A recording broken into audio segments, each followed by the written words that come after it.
Hello friends, welcome to Shri রান্নাঘর। আজ আমি বানাচ্ছি ওয়াই নুডলস। এর জন্য নুডলসগুলো আমি প্রথমে জলে সেদ্ধ করে নিচ্ছি আর কিছু সবজি কেটে নিয়েছি। কড়াইতে সাদা তেল দিয়ে প্রথমেই আমি আলু আর বরবটিটা ভাজার জন্য দিয়ে দিলাম। কিছু সময় এটা কষিয়ে নেব যতক্ষণ না আলুটা সেদ্ধ হয়। এবার আমি কোচানো গাজর দিয়ে দিচ্ছি।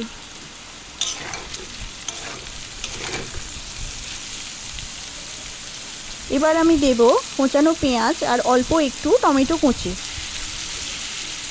সবজিগুলো ঢাকা দিয়ে আমি বেশ কিছুক্ষণ ধরে এটা কষিয়ে নেব।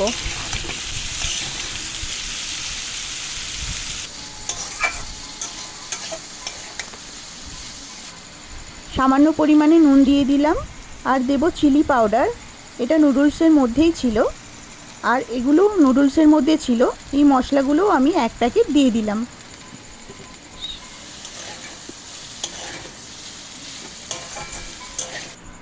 নুডলসটাও সেদ্ধ হয়ে গিয়েছে। এবার আমি এটার জলটা ঝারিয়ে এই সবজির ওপর দিয়ে দেবো। নুডলসটা সবজির ওপর দিয়ে আমি ভালোভাবে এটা মিশিয়ে নিচ্ছি। বেশ কিছুক্ষণ ধরে এটা একটু ভাজা ভাজা মতো করে নেব।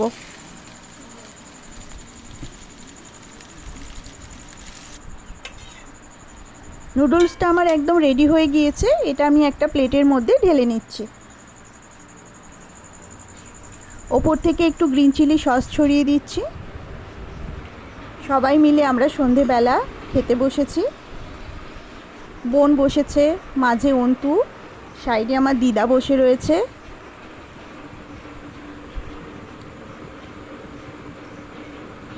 বন্ধুরা, আমার এই ছোট্ট রান্নার ভিডিওটি কেমন লাগলো আমাকে কমেন্ট করে জানাবেন। ভালো লাগলে প্লিজ চ্যানেলটি সাবস্ক্রাইব করবেন। Thank you.